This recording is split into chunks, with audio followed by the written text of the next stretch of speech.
All right, we are live, and I have a different um, panel than I normally do. It's the middle of the week, and this is my first cast of the new year. We're going to do things a little bit differently this time, but as always, we'll begin with our guest panelists introducing themselves, and then we'll get into the topics. Go ahead, Joselito. Yeah, yeah. How you guys doing? I'm actually PC Rock on YouTube, Mm. and I do have a YouTube channel. I just want to say first of all, thanks to Mr. Red Fox for inviting me to on one of his podcasts. Big fan of his, and hope I can bring something new to the table. Okay, you changed your avatar. It used to be Wario. That's Well, why it looked kind of familiar. no, no, yeah, no, it's still Wario. I'm new to this whole Google Hangout thing. Ah, okay. Right there, Okay. that's a my avatar is actually a Zell from Panzer Dragoon Saga. That's my favorite game of all time. So I know so many people love that game. I never really got that much into it because I guess I got grabbed by the other 64-bit RPG at that time, which was uh, shoot, forgot the name of it. Xenogears. got it. Okay, another great one. Right. Go ahead, Kevin Yeah. Triforce. And I'm Kevin Triforce. You guys have probably seen me in a couple of these. And so I'm gonna be trying to be in a little bit more. I'm gonna be a little bit busy, so I may be gone for a couple next ones, but we'll see. Depends. But I'll be popping in. And it is I, Mr. Red Fox. This is the movie cast, but it's gonna be this is gonna be a special because we'll get through the movies pretty quickly because I mean we all know what movies everyone's really gonna be looking forward to this year, I think. But with that being said, the second half will focus on video games. So without further ado, let's get the movies started. What movies are you guys really looking for this holiday this year? Let me see. You want to go first or? Well, obviously, Age of Ultron is one I'm looking for. Yep. Yeah, What that's else? Yeah. probably the Avengers 2 is what I'm looking forward to the most. I think also I am interested in that 007 movie. And there's actually one movie that I seen recently a preview on. I don't know if you guys seen it. It's that little Peter Pan movie with Hugh Jackman. Yeah, that's the one where he and Captain Hook are Yeah, actually like friends, and they have to go up against evil Wolverine, aka Hugh Jackman. yeah. I think he's like Blackbeard in that movie. Yeah. Yeah, that looks pretty interesting to me. Yeah, I mean, I'm just glad they're doing a different take off of Peter Pan, because, I mean, as someone who read the books and then saw the movies, like, I find it hard to believe an 8-year-old boy beats a grown-ass man. Yeah, I can't get behind that. I mean they're gonna have to explain some relationships in it, but just something different, like you said. Hmm. Yeah. So, I guess that's what you're looking forward to. Kevin Triforce, what are you looking forward to? Up to Age of Ultron, Ant-Man could be good. That's gonna be an interesting one to watch out for to see how that turns out. Hmm. Because of, also 007 Spectre. That's one. I'm definitely because I love 007 movies. What else? Um, What, you're not going to watch Friday the 13th on Friday the 13th? Oh, that's cool. I'm going to watch it. It's rated R, which means we can finally see violence. Because, I mean, if you're going to watch a Friday the 13th film, it's got to be violent. Oh, and Star Wars, of course, and I just enjoy the Hunger Game movies, so I think Mockingjay Part 2 will probably be pretty good. Yeah. I was with you until you said Hunger Games, but never mind. Nah, you guys lost me at Star Wars, man. It's got potential, but Really, you're not We'll have to see. like I have to watch it because even if it's like they're going back to real practical special effects, Mhm. not a lot of CGI. Okay. They've got a black stormtrooper. Obviously, he's not a real stormtrooper because apparently he can actually hit what he shoots at, and they know he's an imposter because real stormtroopers they miss all the time. Point blank range, they miss. As we all know. So I guess I can talk about what I'm looking forward to. Let's see. I guess this part of the year, I'm actually looking forward to The Kingsman because it's got Sam Jackson in it, and it's friggin' Sam Jackson. Hot Tub Time Machine 2 because the first one was funny as hell.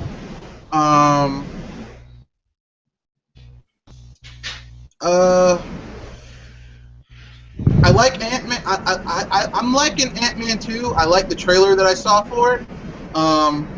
I'm kind of on the fence about Fantastic Four reboot that Fox is doing.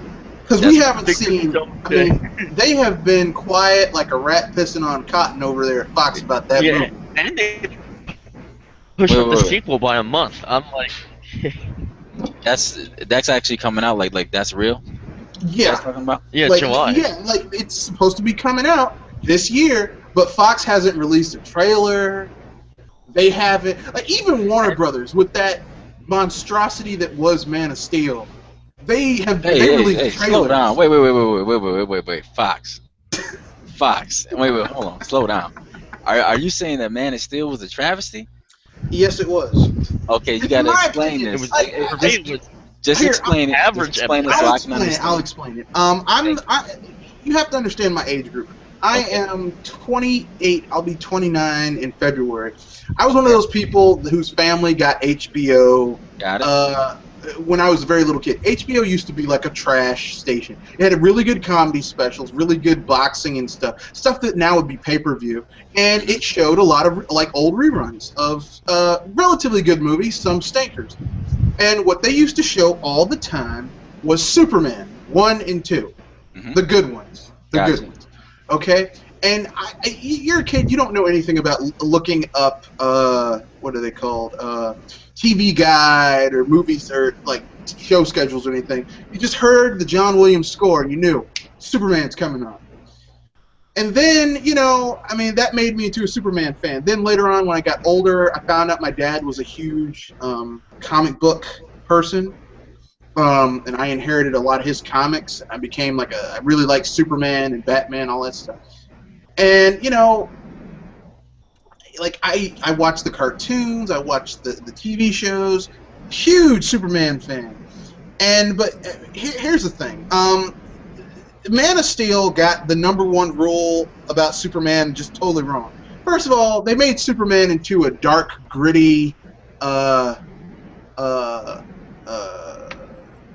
movie. Superman's not supposed to be dark or gritty. You want dark or gritty, go watch Batman. That's his thing. Okay, that's... Yeah, they were copying Christopher Nolan's movies, exactly. Christopher Nolan was one of the best things that ever happened to Warner Brothers, but also one of the worst things, because every other fucking thing they make has to be dark and gritty. It's like, there's no... They're like, this is a dark and gritty Superman. Superman's not supposed to be dark and gritty. Superman is an immigrant story. It's a dude who loses his family, gets a new family that teaches him the values that the ideal values that we love as Americans, to make him into a better person, and how he uses his powers to make the world around him a better place. It's not this fucking movie where we get dark and gritty with every damn thing and whiny Superman, you know? Okay. And that was the problem with Man of Steel. We got whiny Superman. Really? We had to get whiny Superman? Not to mention, there was just a lot of things that they did in that movie in order to make it different from the Donner films that just, it's like, I know you're trying hard not to go down the Donner pathway, but if you can't make a reasonable contribution in order to change it so that it's still good, and you just make it worse, you're not helping. Okay.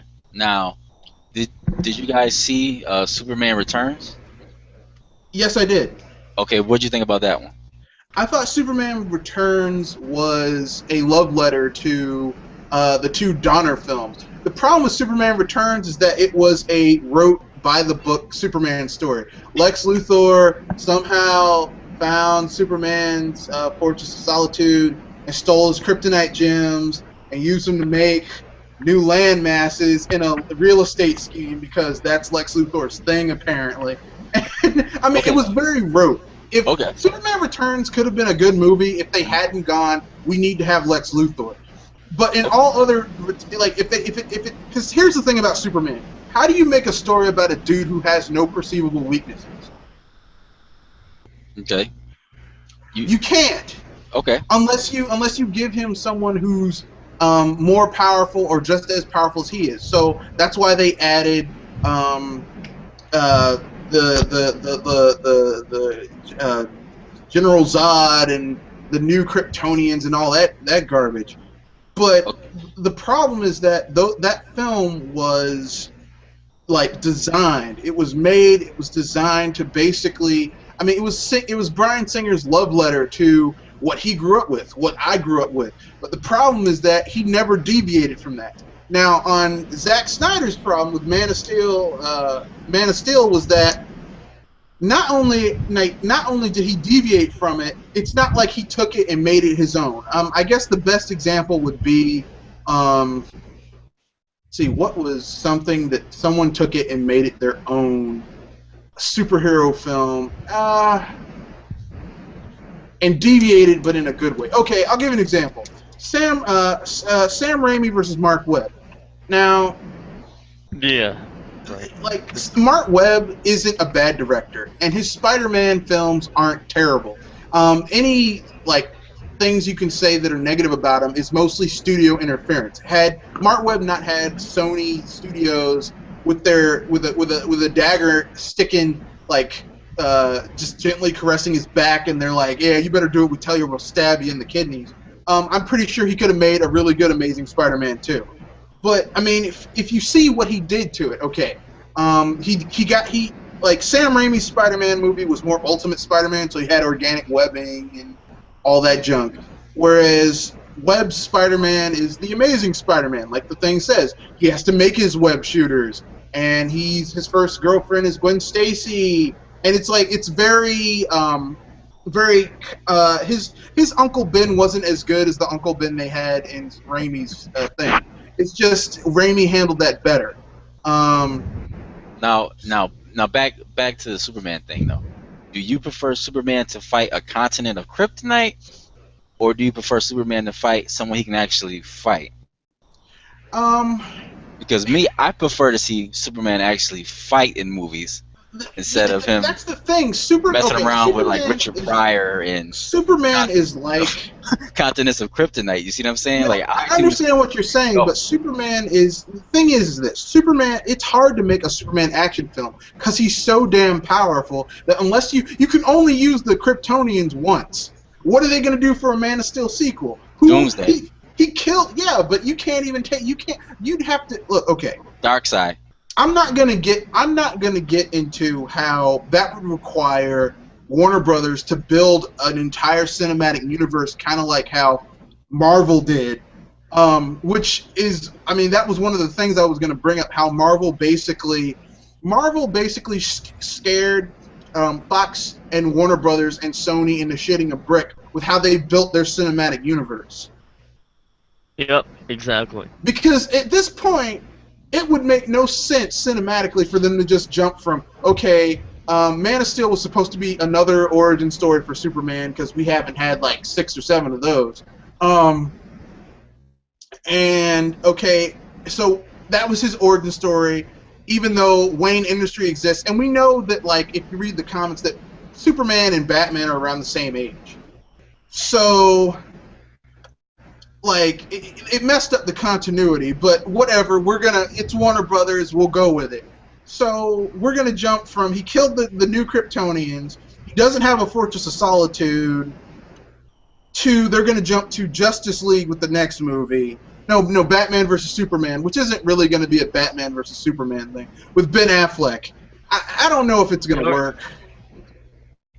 It's gonna be dark. It looks like it's gonna be dark too, just based on their. Well, posters Batman and is the only IP that they haven't screwed up yet, even though I really Right. did not think too highly of the Nolan films myself.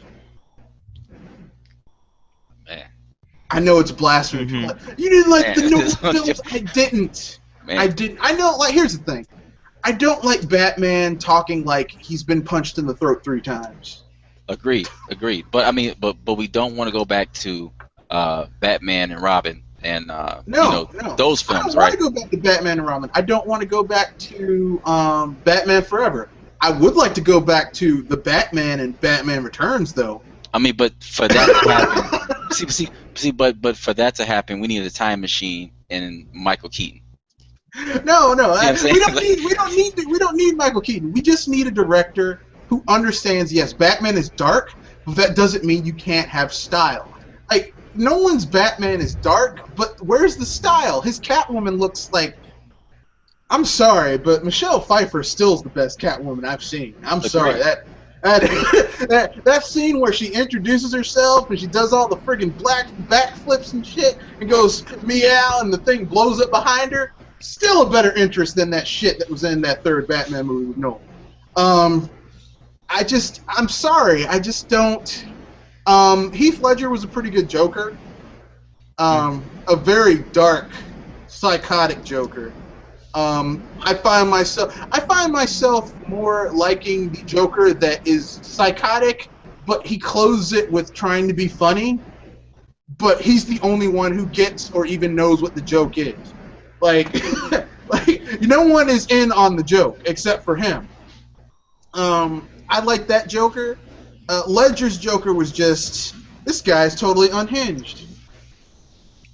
Yeah, he was a more demented Joker. Yeah. But I mean, like, you get one good movie out of a trilogy, and that was the second one. The third one, I mean, why does Batman need a tank?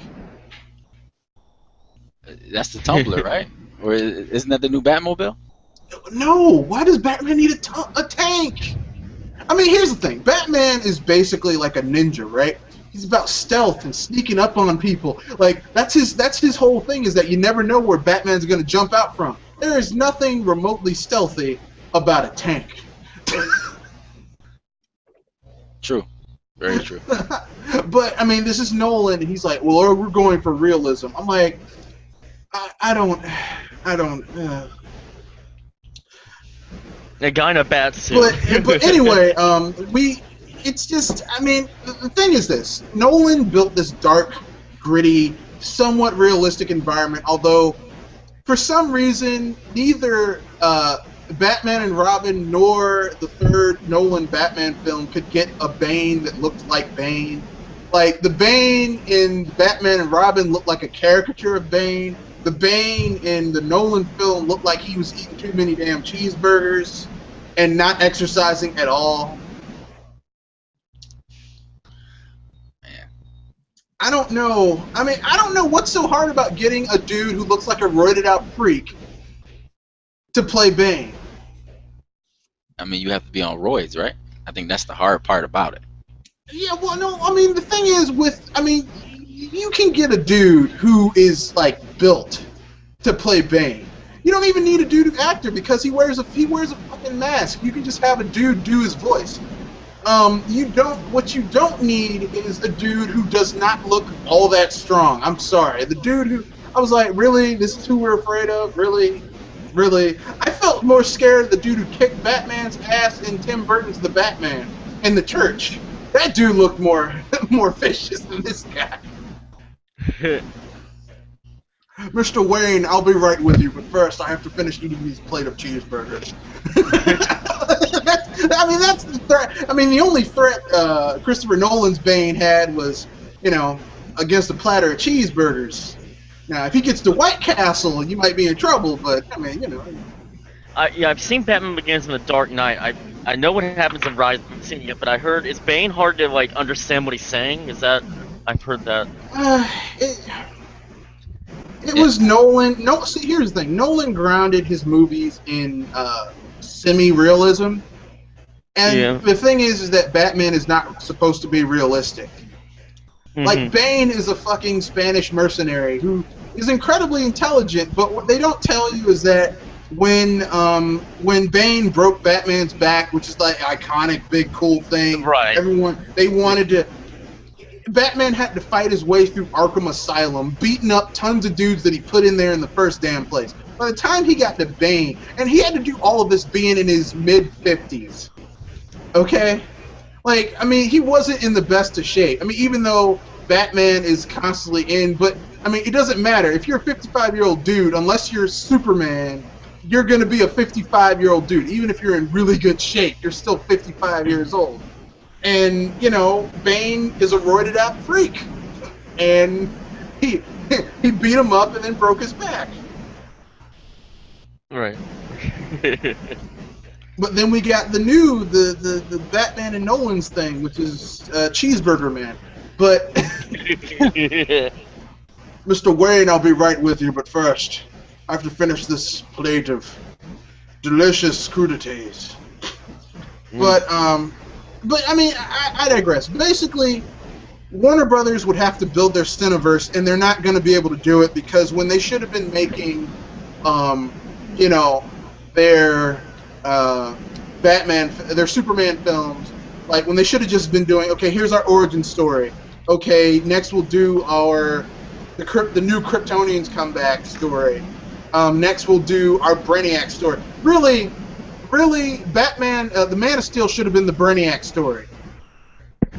It would have made more sense. I'm just saying. Oh yeah, I never got to ask you. What do you think of the Suicide Cast reveal stuff? What do you think of that? Will Smith is Deadshot. Yeah. Will Smith. Yeah. Here's the thing. There was a time, like 10 years ago, if you told me Will Smith would not be able to make like a good action movie, I would have said you were crazy. But with what he's been releasing over the last 5 years in the summer, like After Earth.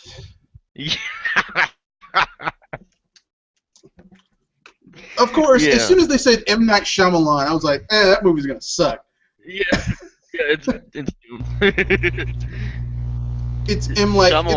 Shyamalan. It's M. Night Shyamalama Ding Dong, as I like to call him. I was about to say that. Yeah, I was about to. Here's the thing about M. Night Shyamalan. He did his best work, like with The Sixth Sense and Unbreakable. Like after those two movies, everything else, and even The Village, was kind of good. But after those three films, it was just downhill from there. Like he peaked too early. Yeah, what about Signs? Oh God. Aliens that are afraid of like water kills them. Oh God. And Shyamalan has an alien in his pantry. M. Night Shyamalan. I'm a genius. M. Night Shyamalan. I don't know. Were you expecting them to already have another Joker, or did you think they would wait on that? No, I mean Jared Leto can probably pull it off, but no. Yeah. Like, here's the thing. Right. Warner Brothers is leaning so heavily on Batman IPs and characters to sell their films that if they better hope that people don't get Batman fatigue. And like it's like Warner Brothers has forgotten. We got Batman fatigue. Batman Forever. Batman and Robin. We got Batman fatigue. We don't want to go back to that shit. That's what the next solo Batman movie will be called, Batman Fatigue. No, the next, because they're already doing that. Okay, Batman versus Superman. Okay, then they're gonna do the Justice League film. That's gonna somehow, like they'd have to make 13 movies in order to do the Justice League. Like, because you'd almost have to have a movie about each of the Justice League characters. You'd have to have a Flash movie. You'd have to have a Green Lantern movie. You'd have to have a Martian Manhunter movie. You'd have to have well, they already had their Superman and Batman movies. You'd have to have a Wonder Woman movie. You'd have to have a, who else? I can't remember. I mean, there's like a ton of movies that they have not had yet.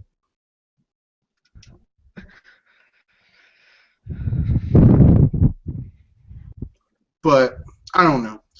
But I digress. No, basically, Man of Steel for me just the movie was too dark for a Superman film. For me personally, when I watch a Superman film, I want to hear the John Williams score. I want to be uplifted. I want to walk out of the movie theater saying, "Wow, I want to, I want to be a better person because, someone else, Superman inspired me to want to be a better person, Instead, I get this film that just made me feel like, God, I hate this movie. I want to punch a wall. That's how I felt after Superman Returns. Superman Returns, I mean, like I said, Superman Returns, for me, I didn't feel that way with Superman Returns. I'm not saying it was a great movie. It wasn't. Superman Returns was just boring to me. Exactly. It was basically like, it was a filler story. It was any regular story you could see in a Superman comic book. Okay, Lex Luthor has somehow escaped, and he found Superman's Fortress of Solitude, took some of his technology. I mean, I don't know. Like, here's what Zack Snyder and Christopher Nolan could have done to have made Man of Steel into a better movie, in my opinion. Don't bring back the Kryptonians. No General Zod. You don't touch General Zod because unless I see a dude in a black suit with a widow's peak say kneel before Zod, fuck that movie. No. What I needed to see was if they had gone for the Brainiac angle, like when it opened up, if you had seen like Krypton's about to fail and they're like, well, our supercomputer says that it's just adjusting its orbit or whatever, and like you see the sign of Brainiac on the supercomputer, and Kal-El's like, well, this is some bullshit. He's like, I'm not gonna start a mass panic and I'm not gonna leave the planet, but like this is some bullshit. And he goes home and he sends his son off and the planet starts to fall apart and the supercomputer leaves too. That would have been a better movie if they had Brainiac. And yeah, he could have snapped Brainiac's android body's neck, but it wouldn't have done shit because Brainiac's a computer. Yeah. And then the whole ending would have been like Superman saves the world, but you see at the very end they like cut to some satellite in space and it's a Brainiac satellite. So because you can't really kill Brainiac, he's almost non-corporeal at this point. That would have been awesome because then you would still have this ultimate villain that Superman just can't punch into non-existence. That would have been cool to me. Instead, we got the Kryptonian and Superman killing people, which like Superman's loath to do. And I know what some people say, he killed Zod in the comic books. Yeah, but only after the third or fourth time they met each other. It wasn't like first time he killed him. You just basically condensed like 400 comic book issues into 2.5 hour long movie. Congratulations, bravo. Wonder if they'll do the same with Lex Luthor or not. We'll see. I almost wish they had Lex Luthor. Maybe not as like a primary villain. Maybe like as a side character. Like, what do you think, Lex? Maybe Luthor Industry, LexCorp could help us out. No, LexCorp. You don't want LexCorp to help you out. Do you think you'll be able to take Eisenberg seriously in the role? No, because it's Eisenberg. It's the dude from the Social Network. Come on. He's gonna shave his head bald and be like, you can get connected on Facebook.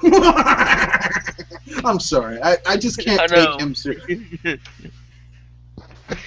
Man, I would have rather Bryan Cranston. That would have been. Cranston would have been good. Yeah. Hell, any white guy who could shave his head bald would have been a good Lex Luthor, other than Jeff Eisenberg, Jesse, Jeffrey, whatever that was. But without further ado, let's move on from this topic because we've killed it. That's 25 minutes. To our first question, which is your $200 million movie. If you had $200 million and could make any movie, what movie would you make? What IP would you do? And it could be a remake. It can be something completely new. What would you do?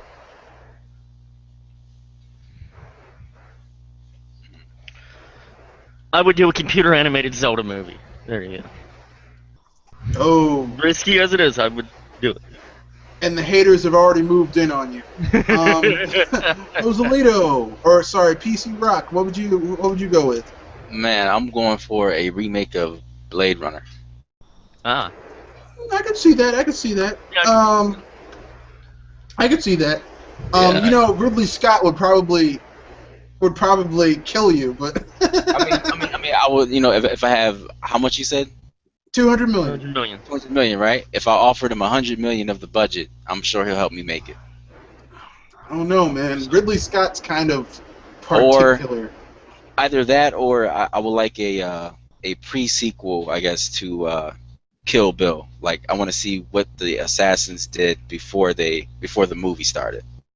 That'd be cool. That'd be cool. Like a young Bill, Right. and a young Viper. Yeah.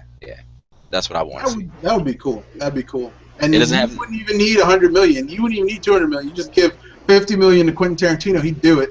I mean, you know what? It doesn't even have to be live action. It can be like an anime form, Animated? just like that. That's cool. That's cool. Yeah. I guess what I'd do if I had 200 million, I would make a Samurai Jack movie, That's actually I a good knew it. series. live action, Ooh. live action, rated R. Man. That's right. Because really, I mean, think about it. Samurai Jack got away with a lot of violence because they had robots, and the blood was like oil from the insides of the robots. But if you were rated R, you could have them slicing up dudes and have the Scotsman cursing people out, and you wouldn't have to be implied cussing. It'd be real cussing.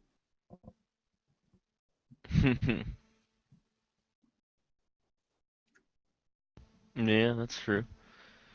And that's what I would love that. I would love that. I would love that because I mean, Samurai Jack left on a cliffhanger. If there's one thing I hate, it's when you leave something unfinished. I hate that. Mm-hmm. Of course, we'd have to get someone to play the voice of Aku. Only the original Haku would do. Yeah, but he's dead, so He's dead. it's like I don't know who we could get. I mean, they have a dude who Time can do machine. a reasonable facsimile of Mako's voice. So I think we could do it, but Jindy Tartakovsky, why Cartoon Network? Why did you cancel Samurai Jack? It was for Adventure Time and Flapjack. No, Flapjack was a pretty good show. That show, I swear, whoever made that show was smoking so much weed it wasn't even funny. I love that show. That show was great to watch late at night after you got home from partying with your friends and you came home and you had like the best drunk food in the world, pepperoni pizza, and you just sat down and ate pizza out the box, watched Flapjack. But I digress. So, Yeah, I mean, there's no reason why. I can't find a reason why Samurai Jack was just canceled. It said it had that order of episodes, but I guess right now he's just continuing it with comics. That's the only thing I've seen. damn it. Damn you! Well, Cartoon Network gets rid of a lot of their awesome shows. Like, Right, they right. got rid of Courage the Cowardly Dog. Mm-hmm. Let me ask you guys: do they still do Adult Swim? Yeah, but it's not what it used to be. It's not. Adult Swim used to have some really good shows, and that were dark.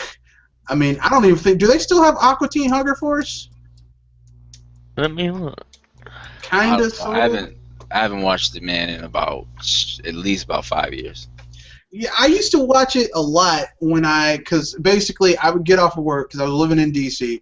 and I had my own TV with my own cable, but it was a little shitty TV, but like in my own little like room, and I would watch Adult Swim, and I loved Aqua Teen Hunger Force Yeah, Aqua Teen Hunger Force is still on. They said they have no plans to end it right now. and Venture Brothers. Oh, Yeah. I love that that show. one. Venture Brothers. But I digress. It's time for us to move on to the second half of this podcast, where we'll be talking about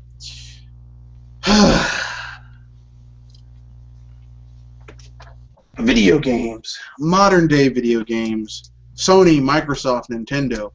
And the person who wants to head up this topic right now is PC Rock. Yeah.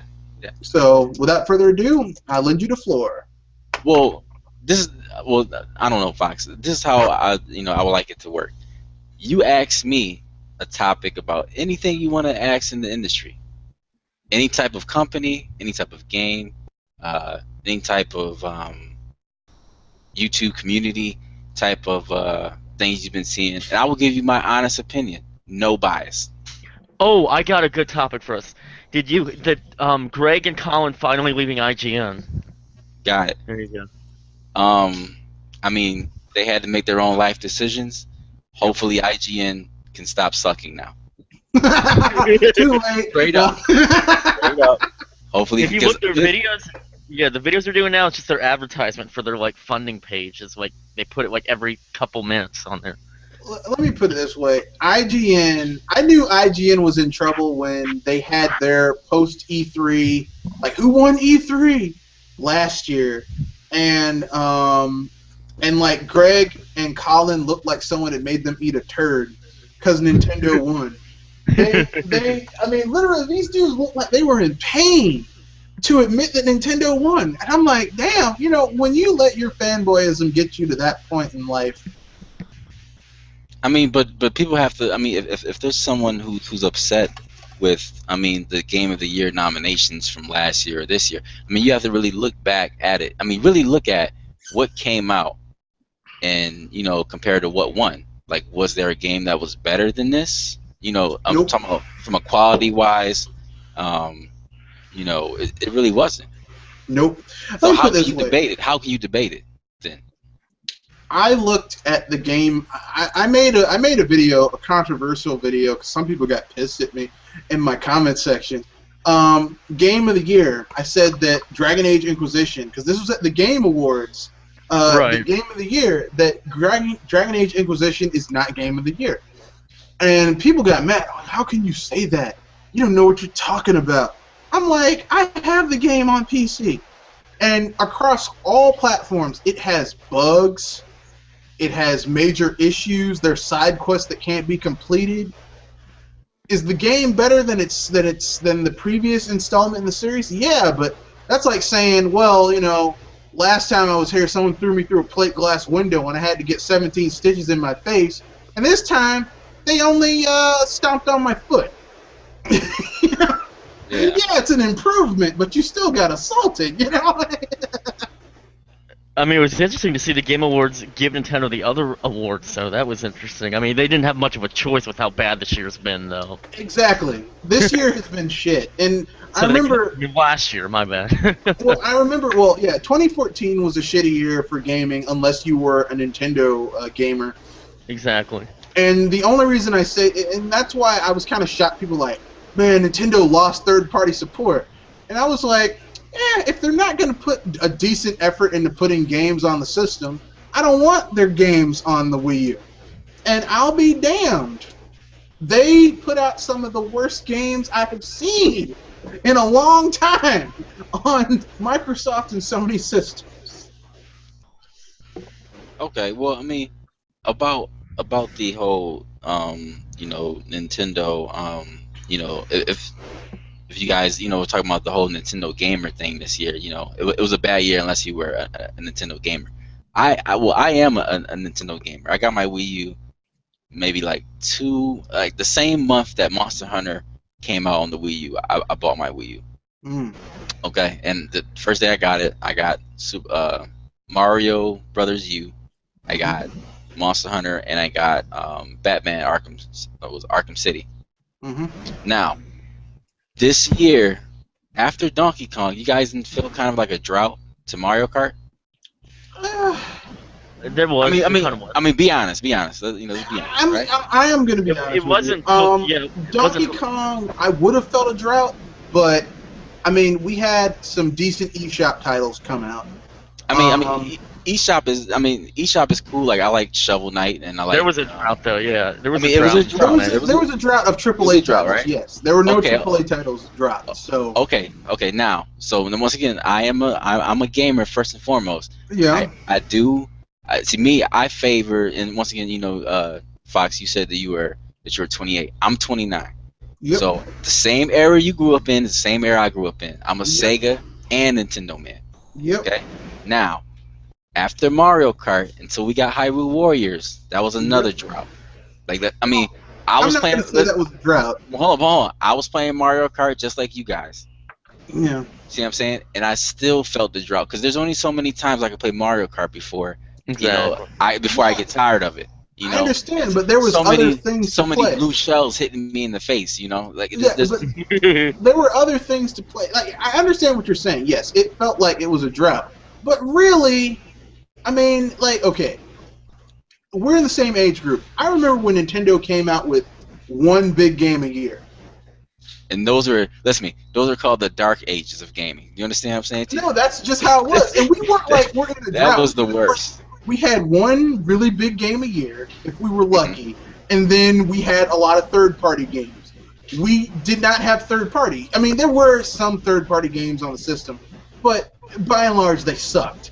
But, and Yeah. here's the thing. Like, some people will say, well, it's because the Wii U was weak. Well, it's because Nintendo wasn't money-hatting. Look, Sony and Microsoft paid these bastard third parties money, and they got shitty games on their system too. So what's the excuse? But other than third parties suck. So, I mean, true. I mean, the third parties do suck, but I mean, you know, once again, I'm not saying that Nintendo needs the money hat for third parties. what I was about to say is that we've been getting more game. Like, Nintendo's rate of production has been going up. The difference is that as we're older gamers, we have more money to spend on games. And it's like, I want to buy a big, substantial Nintendo title to dive into. But, I mean, it takes these people a while. I understand that. Like, you know, like, what, we got 3D World the year before last in November. Yeah, November. In November, and that game was, I mean, that tided us over until Donkey Kong Tropical Freeze.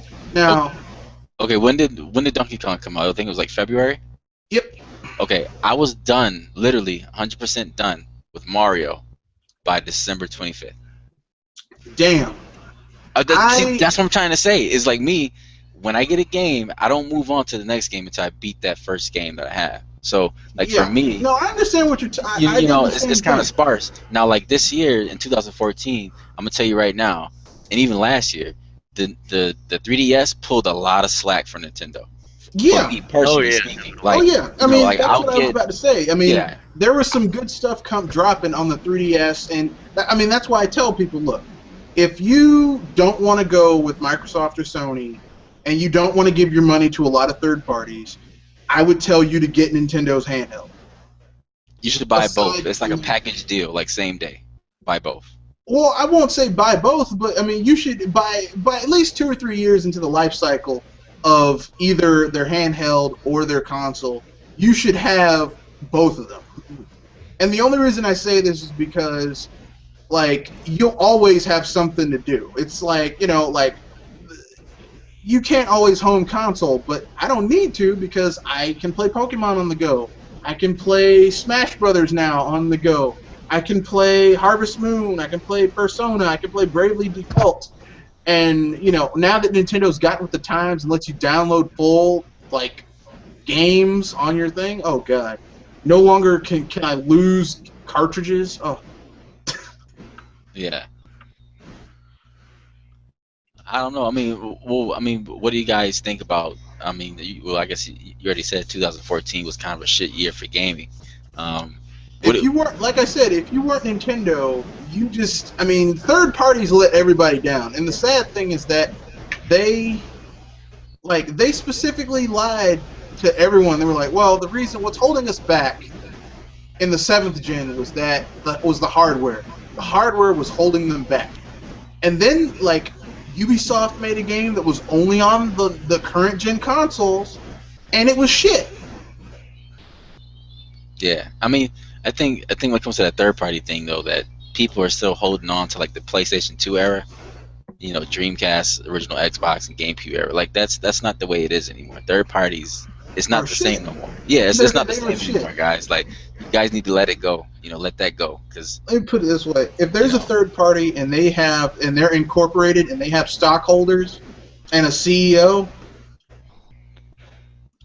that third party is shit. So that's Ubisoft, Activision, EA, yeah. Square Enix, Capcom. I mean, what do you guys think about the current state of, let's just say, Xbox or Microsoft? I think Microsoft made a mistake pandering so much to third parties, and I understand why they did it, because really their first party pickings. Xbox has strong first party games, but it only has like 2 or 3, maybe 4 IPs that really Exactly. It's not push enough. that console. So while their first party games are stronger than Sony first party games, they only have like 3 or 4 of them.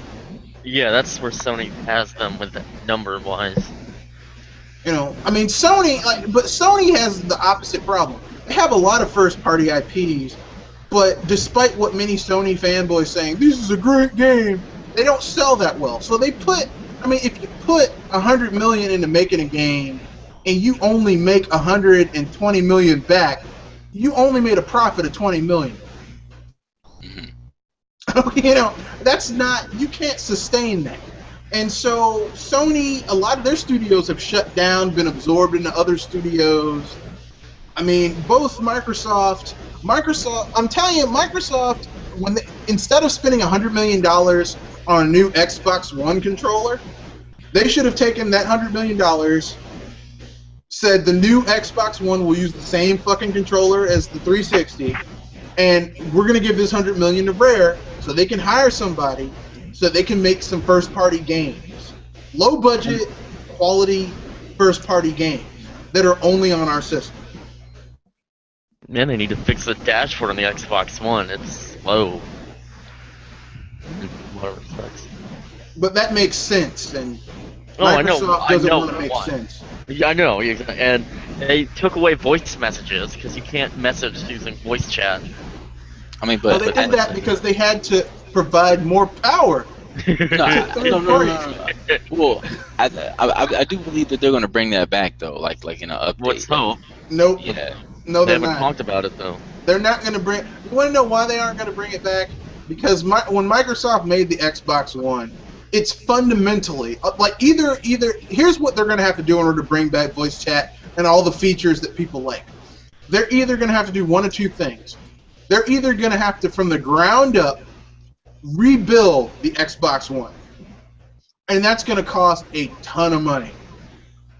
Here's the thing. I know Microsoft has a ton of money, and they don't mind spending money, but they have a new CEO, and unless they produce something, I don't think that man's going to be like, oh yeah, here's some more money for you to piss away. Yeah. I don't think he's going to do that. On the other hand, the other thing they could do is simply patch it back in. But the problem is that,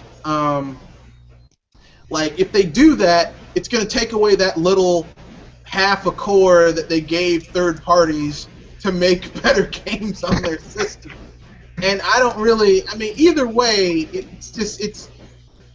Microsoft and Sony screwed themselves over when they kissed third parties' asses like that. I'm sorry. I mean, but they kind of to be honest with you though, they really didn't have a choice. The first party IPs have never been as strong as Nintendo's. They've never been as strong as Sega's. So they kind of had to, they were kind of forcing the corner. I mean, people kind of forget, people say that the PlayStation 1 and 2 were so great, but it was the PlayStation 1 and 2's third party that was so great. It really wasn't their exclusives. People say, Spyro the Dragon and Jak and Daxter, those wasn't their big sellers. The big sellers were Metal Gear. Call of Duty, Final Fantasy. I understand what you're saying. My point is this: is that there is no balance in the relationship between third parties and Microsoft and Sony. right? It's kind of like okay, third parties when they're dealing with Nintendo is like a parent dealing with their kids. You know, they're like, no, I'm not going to take your back talk. Sit down, shut up. You're in my house. You'll abide by my rules. Third parties don't like that. Okay, they don't like dealing with that type of mentality. That's their prerogative. The problem is that Sony and Microsoft there's no balance. It's in the opposite direction. It's like your kids coming to your house, and then they're in living under your roof. They're eating your food. They're using your resources. They don't have a job, but they're talking shit to you. And Microsoft and Sony just take it because they don't want to start any problems. Oh, well, I don't want to cause any problems. It's like, you need to realize that third parties have no avenue. Okay? I definitely see what you're saying, but at the same time, they're gonna put all their shit on PC. Really? They're gonna put all their shit on Steam and lose tons of money. No. Yeah. I can see what you're saying, but at the same time, I think it has to be some type of compromise between like Sony, Nintendo, and the That's third. what I said. There needs to be balance. Even with Nintendo, like a lot of people say that they don't want third party on like the Wii U. Like I don't see it that way because the GameCube had great third party. You see what I'm saying? No. Not really. No. We'll see. But hold on. But that's the thing. Was to me, it had great third party for me. Like I enjoyed the Prince of Persia on there. I enjoyed. I know that's Beyond what the, I think too, but I enjoyed Billy Hatcher. Well, I understand what you're saying, and I agree. The GameCube compared to the Wii and the Wii U had good third party. The problem is that comparatively speaking, Nintendo has not had good third party since the SNES. True. It started going down with the N64. Then because third parties want excuses not to do their job. Okay, with the N64 it was cartridges. Okay, well we can't put games on the system because of cartridges. Really? Because Resident Evil 2, like some people would say the definitive version of Resident Evil 2 of that generation was on the N64. But I digress. Then the GameCube, it's discs. It's the disc size. Really? Yeah. Because those discs carried about the same amount of information as a standard DVD-ROM, which was used for CDs at the time. They didn't. They had like half. Yeah, but let me put this way. That might be why. That's the claim. Most of those people, most of those developers weren't even using the full size on those discs. Okay, that was just some bullshit.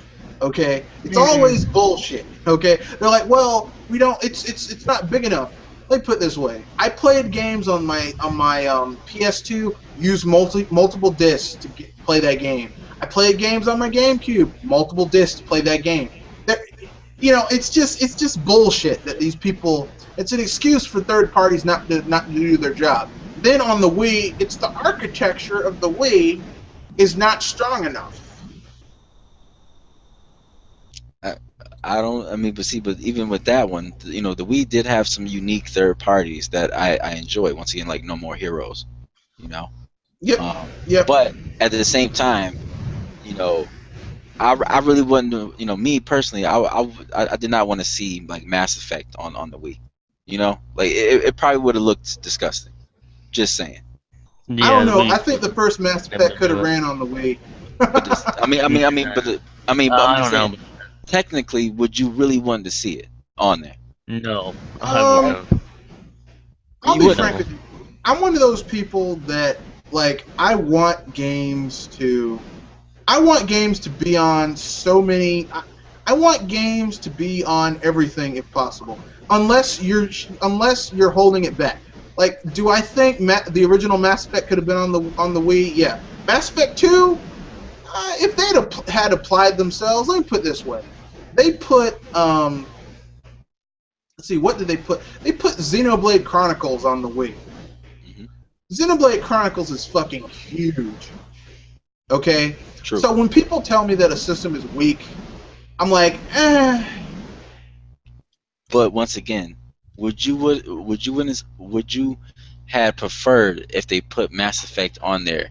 Because you know graphically it would have been a downgrade. Now, when it comes to graphics, I'm not a graphics whore. I'm probably one of the only people in the world that still has a Sega Dreamcast and a Sega Saturn hooked up to my television.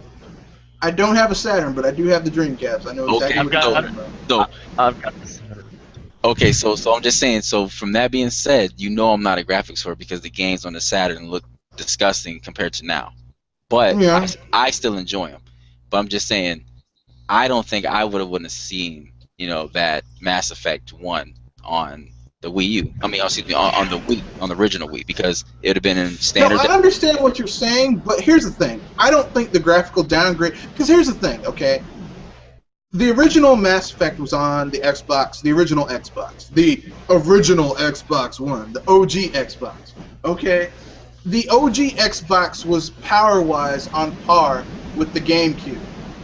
The Wii was basically two GameCubes duct taped together that had double the power. There was no that game. Here's the thing: no third party ever pushed the Wii to its full potential because the bastards did not want to put the effort into doing it. There were tons of games that could have been ported over if they put the time and energy to do it. Now, this comes down to money versus time versus effort. Would it have sold? I think Mass Effect would have sold relatively well if they had ported it over to the Wii. No.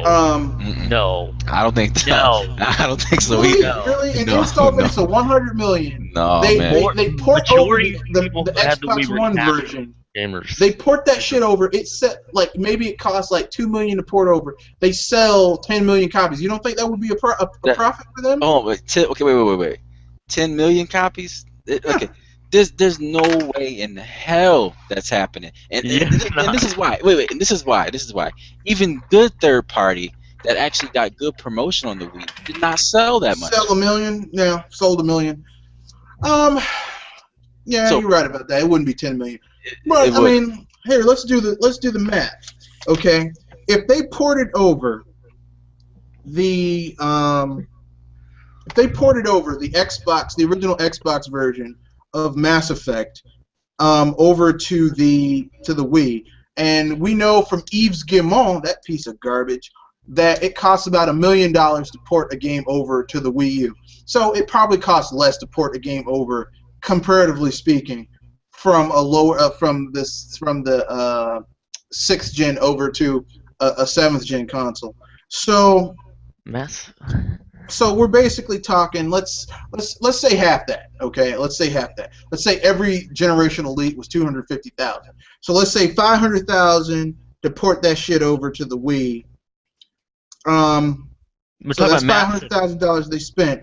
Then let's add another 500,000 because they printed those discs. So let's say 1 million that they spent on an install base of over 100 million. They'd only have to sell, even if they sold 1 million, they'd still make a profit.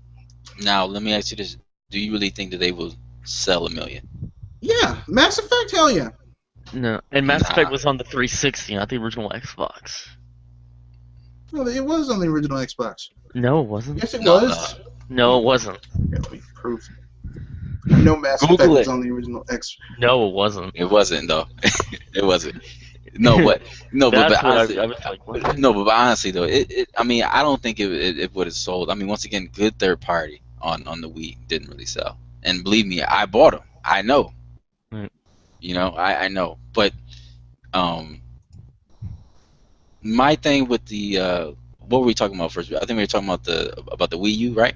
Third parties. Yep. Okay, Wii U third party. That is a tricky situation because I mean I have believed that you said it in one of your videos, in one of your past videos. It's like a catch-22. It's like some of the third party like Watch Dogs, they'll put that out hoping that it's gonna sell, but it's a GIMP version. So customers, us, we're not gonna want to buy it, right? And plus, they put it out when Smash came out, so it was like not gonna. Well, that was a series of. That was just a series of. I mean, really, I'm not even going to use Watch Dogs as an example because that was a series of just major mess ups over and over and over again. Just mess ups after mess up after mess up.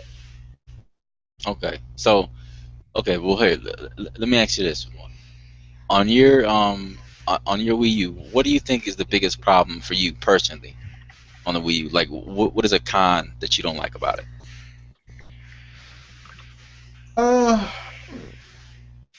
The online interface could be better. There could be a little bit more voice chat in games, for sure. Dude, I'm old school. I don't give a shit about voice chat. It doesn't matter. The other two consoles do it enough. You're asking me. For me, when people say that they're bothered by, the thing is, I play video games to escape from reality, not for social activities. If I want to have a social activity with video games, I'll call my friends over. We'll play local multiplayer, because I'm old school like that. Okay. But people also want to play with like other family and people that aren't in the same state as them. There's stuff like that as well, and they want to talk through the game too. Now, Fox. What he just said is the complete truth, and this is why. We live in 2015. Okay, this is not 1998. You know what I'm saying? I can't just call my friend over, and hey, let's play some 007. That doesn't happen anymore.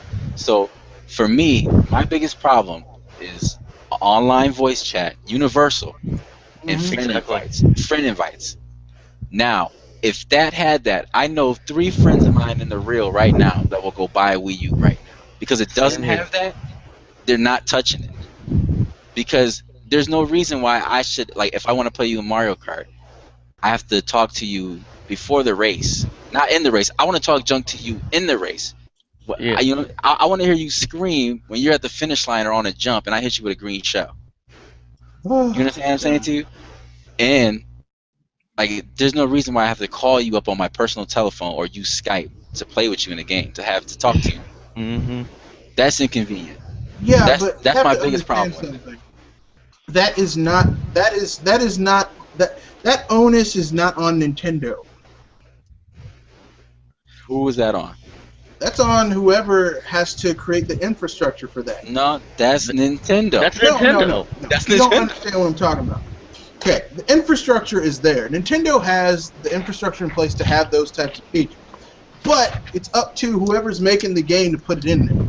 No. Okay. I understand what you're saying. I want to take that out of the developer's hand, and I want to bring it back to Nintendo. That's Nintendo's. On my box on Smash Brothers, it says Nintendo Wi-Fi or Nintendo Network. Yeah. Listen, that shit don't say Sega's network. It don't say Nope. EA's network. Nope. It says Nintendo. Nintendo needs to implement that, and I'm telling you, they'll get more customers off that right there alone. I'm telling you. I don't think so. I'm telling you. They will. No, They they will. won't. I'm going to tell you why they wouldn't, okay? Go ahead. Because people, especially those people who say that the reason they don't purchase Nintendo things is because, it doesn't have certain features. Look, most of these, there are some people. I would say that if you have 10 of them that say that, maybe 2 or 3 would say yes. I'd buy a Nintendo system for extra features. Most people are just looking for an excuse to say no, because it's easy. It's easy to say no, I'm not going to purchase this because it doesn't have features. It's easier to say that than to simply say, look, I'm not interested in those types of games. I'm not interested in those types of, I don't want a game that is more focused on gameplay over social interactivity or, a more cinematic experience. Okay? Like most Nintendo games, yeah, you're not going to have voice chat. And I mean, even Smash Brothers has voice chat in the lobbies. For me personally, I know why they did that. Okay. Why is that? Because if you had voice chat over the actual match, you would have slowdown. And in a game like Smash Brothers, you do not want any damn slowdown. Okay, now, I play every fighting game that comes out online You know? with voice chat turned on and off sometimes. And there's no stutter. It's Listen. perfectly smooth. Listen to me. There is no stutter on my end because I have a wired connection. You see what I'm saying? I don't play on Wi-Fi. Even on the Wii U, I have the little USB adapter. So when I play Smash, it's hooked up wired, and there's no lag on that. But once again, there's like no, yeah, okay. I have both. Okay, I have Wi-Fi and wired, and I've tried it on both, and I can understand why they didn't have that in live. Because here's the thing: all you need is one time where someone stutters, skips a frame, a drop connection, and people get their panties in a knot. Mm-hmm. But isn't there lag when the way it is right now, like with no voice chat? I haven't really experienced it, but it could be because I haven't. I don't do anything bigger than 1v1 because when I play, I don't really get a lot of people. No. But even people that have done 1v1 have reported they've had lag. Now, I'm just saying I haven't had any lag. But we know. That's just me. Maybe I'm the lucky SOB. Yeah. No, man, because me, I only play for glory. I never play for fun. Only for glory. Yeah. You know, and I'm telling you, I've experienced. I haven't had any problems. That's just me. I don't. I mean, but once again, they have lag in every game, not just fighting games or racing games. But I mean, once again, I'm just saying from my experience, I know people in the real life, that have their money set aside for a Wii U. It's not for games because they play the same games because they grew up in the same era as me and you, and so the games are there, but the features for them are not there. You understand what I'm saying to you? That's just plain. I mean, but that's just. I'm not saying that I'm not saying that's not everyone's case. Some people. No, that's just the people you know. Yes, that's just the people I know. Like I know people who are like I know of people that they say that they want an achievement system. Now to me, that's the stupidest shit I've ever heard, because I'm of that generation where achievements were I beat the fucking game. That's my achievement. But there's a lot of people, they need to have a little fake trophy that doesn't mean shit. They need to have achievement points that, if you took a picture of your achievement record and went to a store and said, hey, I've got a 1500 gamer score, what'll that get me? They'd laugh your ass out of the store, but they need stupid, worthless things like that in order to feel good about themselves. But it's just like back in the day when we were playing arcade games and older games and they had a scoring system, and like you'd have Nintendo Power, you could send in your score if you got a really good score, or you could tell people you got a really high score. It's a similar thing. Yeah. No. I mean, it's not. I mean, but it's not a similar thing. Yes. No, I think that the achievement thing is, and the trophies thing, I mean, it's just bragging rights. And I mean, and if some people are into that, who are hunters, that's cool. But that's also giving them a reason to buy the system. Mm-hmm. And the funny thing about it is that Nintendo actually has like stamps in the game, but they don't do anything with it. They do the whole Miiverse thing, but I kind of have a problem with Miiverse. I don't really see the point. I really don't see the point in it. The only Miiverse that I actually do like going to on a daily, on a basis where I do turn my Wii U on, is the Art Academy one. That's the best Miiverse section in the whole thing because the drawings. Other than that, Miiverse to me is useless. I gotta disagree with you. First of all, there are achievements on. Nintendo does have achievements. Stamps. No, they have something beyond stamps. You can actually make your own damn achievements in Miiverse if you really wanted to. But who does? Me personally, I don't care. But other people do. They take pictures of themselves doing some weird shit where they, I beat Glory Road in what was it called? In 3D World. No deaths, no hits. Take a picture of the shit. That's them.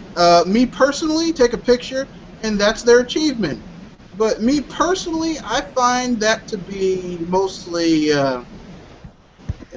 extraneous and useless. But other people find that to be They like those types of things. Is it a well-known system? Could Nintendo do a better way of uh, uh, what's it called? Uh, Letting people know about it? Could it be more um, easy to use? Could it be more integrated? Yeah, but it's there if you care about that type of thing. They could have better admins too. No, they have pretty good admins. No, I've seen some stupid stuff happen. They I've seen block a lot of trolls. I tell you that. No, my I mean brother. not even trolls, just retarded stuff that happens. What? Give me an example. I've got one. Let me see. I had one myself. Let me go back to Miiverse right now. I mean, once again, the whole thing I'm saying about the whole, the improvements, I think, and once again, like you said, that a lot of these things really don't matter for you because you already own the system. But someone who doesn't own the system, who cares about these things, I think Nintendo should maybe look into No, it's implementing not that I already own the system. Even if I didn't own the system, even if there's certain things that don't matter to me because I'm an old school gamer, and to me, it's a waste of time. It's a waste of time to go around bragging that you got the high score in a game that's at your house, even if it's connected to the internet and other people can see your score. Because, I mean, frankly speaking, this isn't like back in the day when I was just in school and I had all this free time to play video games. I play 1 or 2 hours of video games every 2 weeks. If I want to play longer than that, I have to schedule it between work and class. I don't have the time. It's not like when we were in school, people would brag, yeah, man, I beat Bison, no hits. I don't... Really, if you're bragging about shit like that, if those things matter to you, good for you, but that's a little immature. And I know we're talking about video games. The nature of video games, that's a toy, but still, that's really immature to care about something that has no value aside from what you ascribe to it, in socialized settings. I've got an example. So they said my post was related to criminal activity, even though I was talking about competitive and casual Smash players, and they said it was criminal activity. Yeah, because it sounded like gambling. What? No, yeah.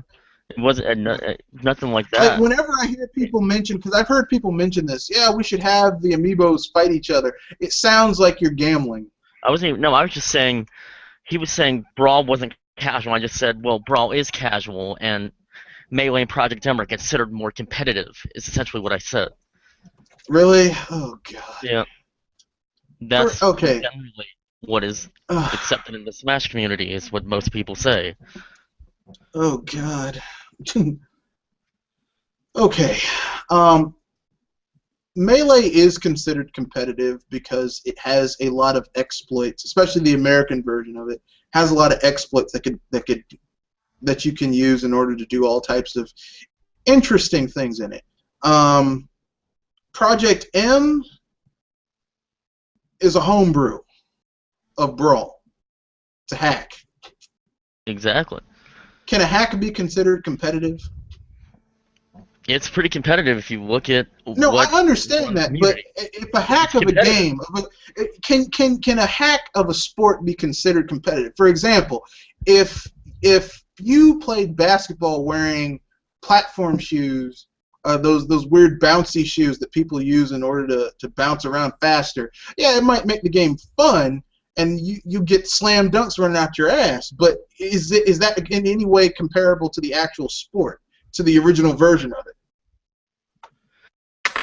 In comparison to M and Brawl, yes, they're not. Yes, compared with Project M and Brawl, but honestly, I wouldn't. The example works, but it's pretty. I would say it's competitive only because of how much it's used in competitive tournaments and stuff. But I can see where people would consider a hack of a game not competitive. But for me, and I mean, I do, in my opinion, it is. I mean, I played it. I enjoy it, but I mean, for me, Project M is people who had a wet dream about Melee, but like all they had to work with was Brawl. But I mean, for me, it's basically Brawl Melee with mechanics. That's exactly what it is. Yeah. Yeah, and I mean, I mean, I like Melee, but It's a little But too. it was just a And no, random actually, example. I enjoy Melee. The people who think Melee is the end all be all of competitive playing in Smash Brothers, it ruins it for me. Yeah, I can see definitely. I feel like that sometimes for sure because they get a little. I agree with that. They go a little far with it, and they go far with Like it. Brawl it's too heavy. I'm like, no, okay. Melee, if you exploit the hacks, is you can do some amazing things in it. But Brawl, on the other hand, like if things don't work out the way you want it to, anyone can kick your ass. Even if you're really good at it, they can kick your ass. And Melee people don't like that, so they get mad. They're like, well, I can't use the same exploits, and you shouldn't. I mean, there's a way a game is meant to be played, and then there's the shit that people do in Melee, and it's like, you're kind of ruining the spirit of the game, sir. Or madam. I don't know. Sir or madam, I like to. Sir or madam. I don't know. I'm a Smash Brothers player myself, and Melee is great, but sometimes you got to move on. And Yeah, exactly. I'm on the Wii U one, so Let it go. Yeah, you got to move on a little bit. Exactly. The next time I hear a Melee random dude like sit there like talk shit about like Smash Bros, I'm gonna shit on them and be like, look, I got Smash Brothers when the shit first started on the 64. Unless you can play 64 version, then that shit you playing ain't shit. Yep, played on. Yeah. I'm gonna take it real old school on your ass. Yeah, I'm just telling you, it was just someone. I was just saying what the competitive community of Smash, what they would say. I was saying what they said would be considered. They do. They take it too far. I've delved into it a little bit. It can be fun, but they take it exactly. Some of them take it too far, for sure. They're like, unless it's like this, it cannot be anything else. I'm like, okay, dude, shit, chill out. It's just a video game. Hey, I got a question for you guys. What do you guys think about amiibos? They're a nice diversion. Nintendo's been making a ton of money on them, so I mean, well, that's good. I wish people would stop getting so. I mean, look, Nintendo. This is an experiment, okay? Nintendo clearly did not think this shit was going to be that popular. Although I don't know why they didn't think, because I mean, at heart, Nintendo is a toy company, so I don't. Whatever. Yeah, that's what I didn't. Yeah, I think they should have kind of expected it, just in case. But I mean, I'm glad they're selling pretty well. I'm glad Nintendo made some money off of them. I heard some people saying, well, how do you know that? How did you? Someone asked me like, how did you know that it was going to be? I'm like, okay, name 10 of the characters that are in Skylanders. Aside from Spyro the Dragon, most people can't. Yeah. Now name 10 amiibo characters. Exactly. Okay. People know. People grew up with these characters. They know and recognize them. Definitely. So it's easier for people to think about it. So Nintendo, hopefully they'll continue with it and run some reprints so that people who missed them can get more. Because I heard people offering all types of weird favors for amiibo. And then we've had those. People were selling favors for them. And then we've had those defective ones too. Those have been funny to see. Oh God. People take that too far. That's all I'm saying. Oh, I know. So you guys own some amiibos, correct? Yes, I own Mario, Link, and Zelda. Okay. I have Link, Donkey Kong, and Samus. Okay. All right. Awesome. Yeah, I just have Samus myself. That's it. Nintendo got their $39 from me, and once Ganondorf drops, I'm getting him too. Yeah, I'll definitely. Yeah. I gotta get Captain Falcon too when they restock that a little more. I'm gonna get him. Yo, you gotta get Ganondorf. Yeah, I have not seen Captain Falcon. That's like the last one I actually want to grab. Yeah, that's one of the. Yeah. Oh, good. Nintendo, you bastards. See, but it's actually funny. Like the only reason I actually want them, like I haven't used my Samus in the Smash Brothers, Mhm. I just want the costume for Mario Kart. Really? I That's all I haven't even wanted for used it. mine at all yet Yeah, I just wanted for the costume of Mario Kart. because I like just having them up there on my mantelpiece, just looking.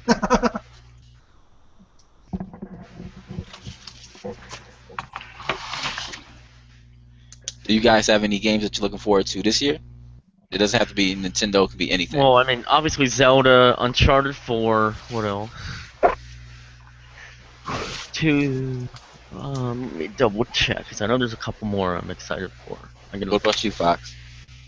Saints Row, um, whatever new shit they're making for Shadowrun, and man, Zelda Wii U. Come on, man. Yeah. What are you doing? Zelda Wii U. Come on, man. I mean, are you guys excited about Star Xenoblade Fox or Chronicles no? X. Yeah, so Star Fox, that was one, yeah, and Splatoon could be interesting. That could I'm be gonna really get good. Splatoon and Star Fox, but I want to see more of Star Fox before I commit entirely to it. Right. I'm gonna get it, Right. but I want to see more of it because the thing about Star Fox is that, you know, I want to see where Shigeru Miyamoto's going with it. Right. Because 9 times out of 10, Shigeru Miyamoto, solid good games, solid games. But there's always that 10. So there's always that Wii music. Yeah, there's always there's Wii music, and it's like, dude, come on, man. You know, there's always that one game. You know. That's true. Kirby will be interesting. Though. We see how that. Yeah, turns. that game is gonna be awesome. Yeah. Any game that has Kirby turn into a tank killing people, that's just. Yeah, He's so cute and lethal and deadly. Yeah. I think my most anticipated is #1 is gonna be Metal Gear 5 if it drops. Oh yeah, definitely. Yeah. That's another. Second's gonna be Zelda. Third will be Kirby, and fourth would probably be Scalebound. Oh yeah, Scalebound. That'll be good. Scalebound. Hopefully it's Yeah. good. Hopefully it's good. Yeah. You know, it's Platinum. I have all their games. You know, Platinum doesn't make a bad game. They don't typically. So quirky, weird, but never really bad. What about Legend of Korra? Yeah, was I said average. typically. I said typically. It was at the highest. It was Throwing that average. out there. Just But I mean, let's be fair though. Legend of Korra was made by their youngest developers, the new guys. This was a game to get their feet wet, you know. Yeah. and it was a 15. And at least it wasn't $60. I'm glad about that. Yeah, it was, it was a budget. It was a ultra budget game, you know. That's why I didn't mind it. Yeah, because they didn't charge a full price. So I was But like, but that's also kind of a double-edged sword because Shovel Knight is a Right. budget game and it's fucking awesome. yeah, so that's where. Yeah, yeah, exactly. Right. There was that. Yeah, exactly. I mean, here's the thing. Legend of Korra was based on a cartoon. Most games based on cartoons fucking suck. I mean, let's be honest, okay? Yeah, true. They just Mhm. they just aren't good. I mean, Mhm. it's hard. Like, I'm pretty sure with their own IP, Platinum can do something cool. Although if Nintendo were smart, they would just buy out Platinum. Just buy up Platinum, and let them make a Star Fox game. Mhm. Yeah, I don't know if they're gonna make that move, but That, yeah, they should. Be nice, should. but yeah, they should. But I don't know if they will. That's what I'd do. I mean, They'd be smart too, for sure. They'd be smart. I'm not too. going to tell them what. You know what? Actually, I take that back. I'm not going to say that's what I'd do. It would be smart because, I've only been in business for like 3 years. Nintendo's been in business for 126. So really, I can't tell them shit to do about business. True. Yeah. Because it's like I can't say shit about it. What I will say is that to me, it would seem to be a smart move to buy out. But then again, I mean, there's tons of people Nintendo should buy out. They should buy out Sega. They should buy out Capcom. They should buy out Platinum. But I mean, let's not forget, Square Enix bought out Squaresoft bought out Enix, and we all thought it was going to be the rise of really great RPGs in Japan, and instead it turned out to be the death knell. So maybe it's for the best that Nintendo doesn't buy out anyone and just focuses on their shit. You know? Yeah.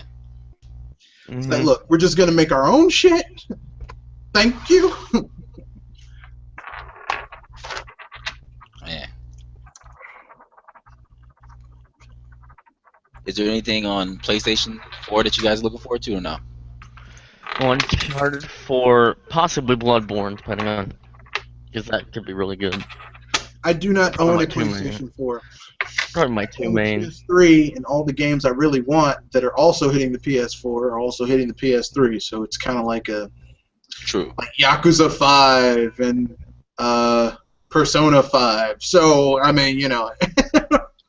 Yeah, no, I don't own a PlayStation 4 as of yet, but I will be getting one sometime this year. It's kind of like I have no reason, and I mean, in the light of all of the shit that's come out on Sony with the hack and everything, I find myself really not wanting to purchase anything from them. Like, really not wanting to purchase anything from them. So You talking about digitally or just in general? in general, just I'm done. I'm done with Sony. Like they said some shit that was kind of racist, and I'm done. I'm not doing it anymore. I'm not. You know, like, here's the thing. Okay, if it's bad enough that Sony is disrespectful to their consumers, that's bad enough. Okay. But then you're gonna say some racist shit on top of it. Then you know. Now, was that racist stuff Sony as a company or a couple individuals at Sony? Sony as a company said racist. These are those internal emails that were never meant to see the light of day that got leaked. You know, like here's the thing: it's easy for someone to put on a public face. I'm not racist, but if you want to, you follow someone home, you see what they say in the privacy of their own home when they don't think anyone's listening. You see what that motherfucker's really thinking. And in the case of Sony, I'm not giving those bastards a dime. A red cent, a nickel. Gotcha. For me, I can't. If it's a Sony movie, I'm just like, I'm not gonna be watching it.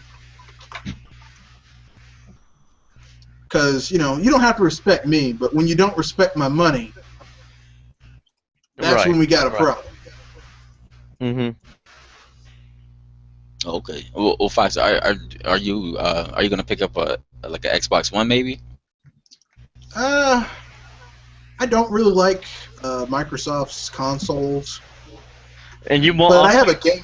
Here's the thing. Normally, I know what you guys are thinking. This guy is not gonna buy any other console. I have a gaming PC, so.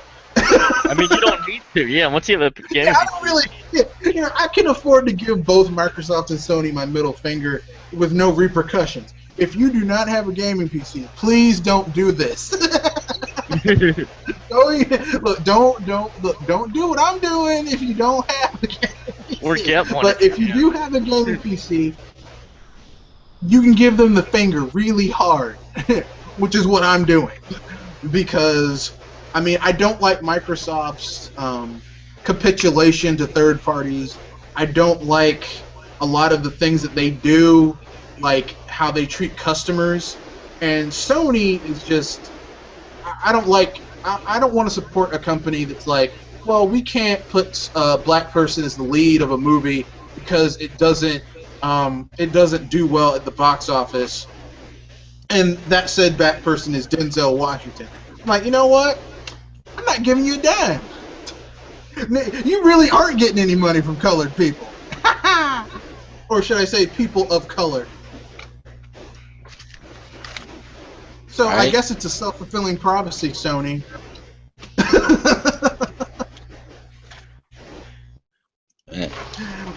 Kaz Hirai. So how long you think Sony's gonna last before they go bankrupt and the facade completely falls apart? I don't know. It depends. Yeah, that's a hard one. Yeah, because it's a hard one. Yeah, it's a hard one. I'm You gonna know say what? 10 years. You know what? Eh, I almost think that they're too big to go under. Like, yeah, that's the problem. I just don't think we're not gonna see a world without Sony. You know? No, I Like, don't think they're gonna go under like a lot of smaller businesses do.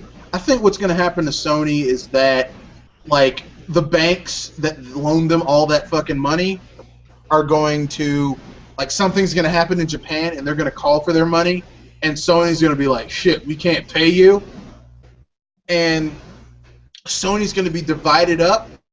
The name will carry on, but what we know as Sony will be like they're going to focus on one or two things, and it's going to be much smaller.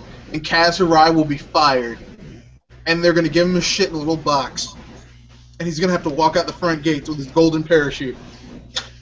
I mean, well, as far as they're losing money. Only reason I can speak on this is because I kind of do, the whole stock market thing myself. For my personal self. Something's got to change though. They are losing a shit ton of money. right. Yeah, Yeah. Something's Yeah, got to I mean, change. You know what I'm saying? they've got like 16, 17 divisions. 15 of them are losing money. Do you think after hearing what's been going on behind the scenes with Marvel and Sony's talks on Spider-Man, do you think they'll come to an agreement, or do you think they won't? I don't like Sony Sony is stupid enough they might try and hold on to it. If they were smart, they would sell that shit to Disney and say, you know what, we're done. Here you go, we're done. Yeah. Because at this I mean, point, I don't trust Sony with another. Like after the Amazing Spider-Man 2, I'm like, I'm done. I'm not. Nope. I'm done. I mean, I don't have a business degree, but if I was the head of Sony or in a position to make some type of changes, I would say, hey, we need to focus on key things right now that are making us money and be the best in that field. You understand? Like if it's gaming, concentrate on gaming. If it's TVs, do the TVs thing. Yeah, but they're if not it's- really making money in gaming either. I mean, but see, that's the thing is over time, if I can get my brand and if I can get brand recognition, quality, on the level of Nintendo, soon, we will be making money on that alone, and I will cut anything that's weighing us down, like cell phones, Yeah. video cameras. I will get rid No, of that. I shit understand what right you're now. saying, but Tonight. the money in console gaming isn't in the consoles. At most companies break even, which is why the Wii was such an aberration, because it was cheap to manufacture, and Nintendo was making a profit off the damn thing from the start. But like the PS4, like they're making a tiny profit on it, but they're losing that with all those damn commercials and shit. Okay, well then, if that's the case, I'm gonna like basically, if once again, if let's just say if I was Kaz Hirai, I'm gonna make you want to buy or have to buy like Gran Turismo, like the next Gran Turismo, Yep. or the next, Uncharted. Like I'm gonna make sure that they're that good. They're not leaving the store, until they're that good. I would agree with you, but that's the thing about Sony first party IPs is that everyone's like it's like Sony fans are like, man, these are great games, but like Sony spends like $100 million to make a game, will only make like 140 back, and then they blow that by cutting deals with third parties and advertisements. So it's like one step forward, two steps back. That's what I'm saying. Well, stuff needs to change. Stuff needs to change if that's the case. I mean, I don't have a business degree, but I've been taking a lot of business courses over the last few years, and I do own a business. And I can tell you right now, first thing I would do if I ran Sony is hire a forensic accountant and give a fair and open accounting about where the money's going, what parts are actually making money, what parts of the company are losing money, what parts are breaking even, and a lot of people are going to get fired. Agree. A lot of people. And when I fire them, I'm going to have a smile on my face. Be like, oh, time to go. I don't know if I'm gonna have a smile because that's somebody's livelihood, but I do get what you're saying. No, I mean, when I say smile, I don't mean like the workers, because those people have skills. I'm talking about the people who like whoever at Sony okayed a 500 gigabyte cassette tape. someone paid for a 500 gigabyte cassette tape to be researched. Is that no real? one fucking still uses cassette tape. Was that real? What you talking about right now? Yes. Come on. Someone actually did. Like, I mean, it's stupid shit like that that makes me like, or the Betamax. The Betamax, it was better than the VCR, but there was one small problem. The Betamax could only record 1 hour of film. Mm. So you had to literally stop the film after an hour, flip it over to the other side to watch the rest of the shit. It wasn't just a one straight dive through. So, I mean, like with Sony, it's like when they have a cutting edge whatever, it's like, it's cutting edge, but there's like some caveat. It's like, well, this new drug will make you feel wonderful, but once you come down, you will have projectile vomiting and diarrhea at the same time. Jeez. Yeah, that's a Sony. That's a Sony. It's like we have a device that can hold 500 gigabytes and it's only $5. Yeah, but it's a cassette tape. Fuck you. Trust me. I like, excuse me. I like Sony. I like Sony for, for what they have brought good to the industry, and Yeah. and I respect, what they're doing right now. They're doing big things with that PlayStation 4, but Yeah. as a company, they do need to get that shit right, though. Like Yeah. me, as an I'm just saying that's just kind No, of funny no, to no, me I'm that just saying, someone I'm just actually. I'm just saying, me myself as an investor, I can't buy stock in that. I want to, but I can't do it. Yeah. It's not a sound decision. So Yeah. Well, I mean, it's kind of like the reason why when Don Matrick was head of the Xbox division, it's like someone has to sign off on this shit, and that's who I'd fire. I'd be like, you signed off on a 500 gigabyte cassette tape. Okay, get your shit. You're fired. Go. You gotta go. I'm sorry. It's like, hey, you signed off on a device that monitors people and $100 new controller when we had a perfectly good one that they could have just used. Yeah. That would have cost us nothing to use. Not a thing. We already had the designs. Just a USB port. Yeah. Okay, you got to get out of here. It's time for you to go, sir. You're fired. Hey, someone go get my firing pin so I can sign this shit. Get them out of here. Security. I'm gonna need your ID and your badge. I mean that's why I hold Sony in such contempt, because I remember when Sony meant quality. Like, I remember when the Walkman came out. I remember when all that shit came out, and Sony was like, man, Sony. And then once I got 16 and I started making my own spending my own money, money that I earned on stuff, I realized a lot of Sony stuff was really expensive, and I could get the same shit for 30 to 40% cheaper from Philips or Panasonic, and later Samsung and Vaio. And I'm like, Sony, you have a problem. You're like a junkie. You need help, dude. Yeah, they do. Mhm. Do you guys have any? Do you have any topics, Kev or Fox?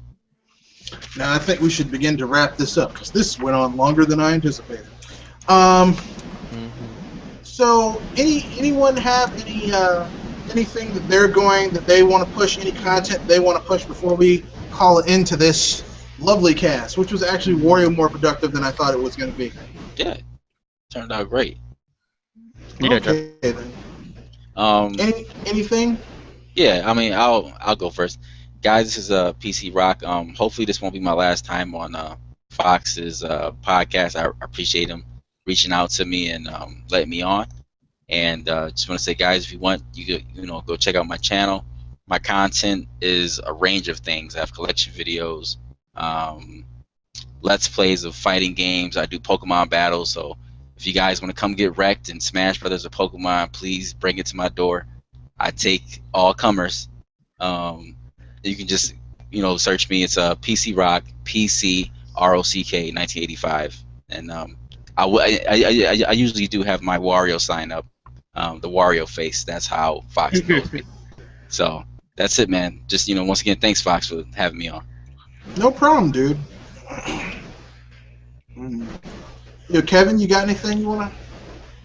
At some point, I'm gonna be doing maybe some more videos based on me talking about some shows and movies, which I probably will. I'll be talking more about that. Then I'll eventually get back to Let's Plays, but I'm gonna cover some more gaming topics too. But yeah, I want to thank you too for letting me be on this as well. All right. Okay. Well, I guess it's my turn now. So let's see. I have nothing really coming up other than just some Let's Plays. I have a review of one of my